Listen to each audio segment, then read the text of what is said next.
এই জন্য ইমামে আযম আবু হানিফা রাহমাতুল্লাহি আলাইহি আল্লাহ তাআলা এত আধ্যাত্মিক পাওয়ার দিয়েছিলেন। তাফসীরের কিতাবে আছে যে উনি এত আধ্যাত্মিকতা, এত বেলায়াতওয়ালা, এত কাশফওয়ালা, এত ইলহামওয়ালা ছিল যে উজুর পানি দিয়া কি গুনাহ যাইতো এটা উনি দেখতেন। উজুর পানি দিয়া কি গুনাহ যাইতেছে, এটা কি চুরির গুনাহ, এটা কি ডাকাতির গুনাহ, এটা কি জিনার গুনাহ, এটা কি দর্শনের গুনাহ, এটা কি জুলুমের গুনাহ কিনা উনি নিজের চোখে দেখতেন। দেখতে দেখতে এক পর্যায়ে ওনার অবস্থা এমন হয়ে গেল যে প্রথম কাতারে যারা নামাজ পড়ে এদের শরীর থেকে মারাত্মক গুনাহ বাহির হয়, মারাত্মক গুনাহ বাহির হয়। হজ করেছে কিন্তু তার শরীর থেকে কঠিন গুনাহ বাহির হয়। পাগড়ি লাগায়, প্রথম কাতারে নামাজ পড়ে, আয়েশা শুধু বলে মসজিদে এত মহিলা কেন? আয়েশা শুধু বলে মোল্লা কয়, কথা বলেন না যে কিছু আপনারা। মোল্লা কয়,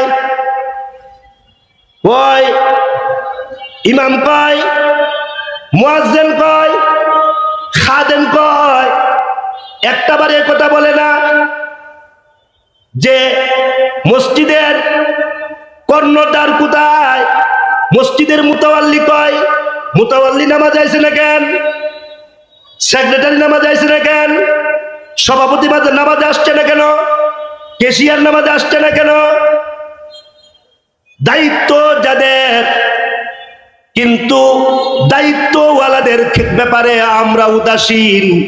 কিন্তু যারা আল্লাহর মেহমান, মসজিদে যারা থাকে তারা আল্লাহর মেহমান। কথা বলেন না, জোরে বলেন না কেন? মসজিদে যারা থাকে তারা কার মেহমান? আরো জোরে বলেন না কার? আঙ্গুল দিয়ে বলেন না কার? যারা মসজিদে অবস্থান করে আর আল্লাহর মেহমান। কিন্তু এদেরকে বিভিন্ন ভাবে আমরা প্রেসার দেই। কিন্তু দেখা যায় প্রথম কাতারে নামাজ পড়ে শরীর থেকে দুর্নীতির ময়লা যাইতেছে, উজুর পানি দিয়া দুর্নীতির ময়লা যাইতেছে, উজুর পানি দিয়া চুরির ময়লা যাইতেছে, উজুর পানি দিয়া ডাকাতির ময়লা যাইতেছে, জিনার ময়লা যাইতেছে। ইমামে আযম আবু হানিফা রাহমাতুল্লাহি আলাইহি আকাশের দিকে দুইটা হাত দিলা, আল্লাহ এই গুণটা আমার কাছ থেকে উঠায়া নাও। আল্লাহ উজুর পানি দিয়া কি গুনাহ যায় এটা যদি দেখা ফেলি তাহলে মানুষের প্রতি আমার আর আস্থা থাকবে না, মানুষের প্রতি আর বিশ্বাস আমার থাকে না। জন্নুল মুমিনিনা খায়রা, এটার উপরে আর আমল করতে পারতেছি না। আল্লাহ উজুর পানি দিয়া কি গুনাহ যায়, এই যে একটা গুণ তুমি আমাকে দিয়েছিলা এটা তুমি উঠায়া নাও, আমার কাছ থেকে উঠায়া নাও। ইমামে আযম আবু হানিফা একটা যুবককে টান দিয়া ধরলেন, এ যুবক জিনা করস কেন? আল্লাহু আকবার বলবেন না? এই যুবক জিনা করস কেন? এই যুবক রাতের অন্ধকারে জিনাতে লিপ্ত হস কেন? যুবকটা আশ্চর্য হয়ে ডাক দেয়া কয়, ইমামে আযম আপনি কেমনে বুঝলেন আমি জিনা করি, আমি জিনার ভিতরে লিপ্ত আছি? আপনি কেমনে বুঝলেন? ইমামে আযম আবু হানিফা রাহমাতুল্লাহি আলাইহি চোখের পানিগুলো জর্জর করে ছেড়ে ছেড়ে কান্দে আর কয়, আমি তাকায়া দেখেছি তোর উজুর পানি দিয়া গুনাহ, জিনার গুনাহ জোরে জোরে যায়। তোর উজুর পানি দিয়া জিনার গুনাহ জোরে জোরে পড়তেছে। আল্লাহু আকবার বলবেন না? জোরে জোরে পড়তেছে জিনার গুনাহ। এমনি যুবকটা টান দিয়া ইমাম আবু হানিফাকে টান দিয়া ধরে ফেলছে, বুকটার মধ্যে লাগায়া কয়, তওবা করায়া দেন, আর জীবনে কোনোদিন জিনা করবো না, তওবা করায়া দেন। আপনি কেমনে বুঝলেন? বলে আল্লাহ আমাকে এমন বেলায়াত দান করেছে যে হুজুর পানি দিয়া কি গুনাহ যায় সেটা আমি দেখি, আর দেখা আমার অবস্থা সিরিয়াস হয়ে যায়। আল্লাহ তাআলা ওনার কাছ থেকে এই গুণটা যখন উঠায়া নিলেন, তখন উনি আল্লাহর শুকরিয়া আদায় করলেন। উযু বড় দামি আমল। নবীর সাহাবীরা উযুর হালতে থাকতেন, সেই জন্য আল্লাহ তাদেরকে সবচেয়ে বড় মুত্তাকি বানাইছে। নবীর সাহাবীরা সবাই মুত্তাকি, নবীর সাহাবীরা সবাই বেলায়াতওয়ালা, নবীর সাহাবীরা সবাই কাশফওয়ালা, নবীর সাহাবীরা সবাই আল্লাহ পাকের পেয়ারা। ছোট্ট থেকে ছোট্ট সাহাবীটাও আল্লাহর অনেক পেয়ারা বান্দা, আল্লাহর অনেক পেয়ারা বান্দি। তো নবীর একজন সাহাবী, নাকের সেন্টার ঠিক নাই, ঠোঁট মোটা, দেখতে কালো, নিগ্রো, হাফসা, ওই যে চামড়া খসখসে, মাথার চুল এলোমেলো। মদিনার মুনাফিকেরা কয় সে একটা কাক কাউয়া।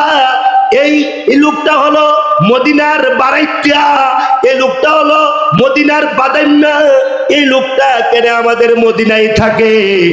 এই কথা বলার সাথে সাথে লোকটা গেলেন একটা গাছতলায় গিয়া চোখের পানিগুলা জর্জর করে ছাড়া শুরু করে দিলেন। আল্লামা আব্দুল মাজেদ দরিয়াবাদী লেখেন, চোখের পানিগুলো ছাড়তেছেন, এমনি জিব্রাইল এসে ডাক দেখো, ইয়া রাসূলুল্লাহ, চোখের পানিগুলা গিয়া মুচ্ছা দেন, তাড়াতাড়ি যান, আপনার এই সাহাবীর চোখের পানিগুলা মুছে দেন। সে দুঃখ পাইছে, সে কষ্ট পাইছে, তার চামড়া খসখসে, সে নিগ্রু, সে হাফসা, সে কালো, সে দেখতে সুন্দর না বিদায় আল্লাহর কাছে তার দাম আছে, আল্লাহর কাছে তার মর্যাদা আছে। তুমি দেখতে না পারলে কি হবে? তুমি দেখতে না পারলে কি হবে? আল্লাহর কাছে তার ইজ্জত আছে, আল্লাহর কাছে তার সম্মান আছে। নবী গো যান, তার চোখের পানিগুলা মুইসা দেন, আর বলবেন আকাশের মালিক মহান আল্লাহ তাকে সালাম জানাইছে। আরেকটু জোরে বলবেন না সুবহানাল্লাহ? আরেকটু প্রেম নিয়ে বলবেন না সুবহানাল্লাহ? নবীজি বলেন এটা কে রে? গাছতলায় দাঁড়ায় দাঁড়ায় কান্দে লোকটাকে। নবীজি গিয়া দেখে লোকটা আর কেউ না, উনি হলেন হাবশী দেশের গোলাম, উনি আল্লাহর নবীর আশেক, আল্লাহর নবীর প্রেমিক, আল্লাহর নবী ছাড়া কিচ্ছু বুঝে না। নবীজি দেখে এই লোকটা হলো হযরত বেলাল। আরো আসতে কর, এই লোকটা হলো হযরত বেলাল। নবী আলাইহিস সালাতু ওয়াসসালাম ডাক দেয়া কয়, বেলাল আসসালামু আলাইকুম, বেলাল আসসালামু আলাইকুম। আম্মা জান আয়েশা রাদিয়াল্লাহু আনহা থেকে বর্ণিত, আম্মা জান আয়েশা বলেন, প্রায় সময় নবীকে সালাম দিবার ইচ্ছা করি কিন্তু পারি না। নবী আগে সালাম দিয়া দেয়, নবী আগে সালাম দিয়া দেয়। এত অহংকারী কইরো না, এত অহংকারী বালা না।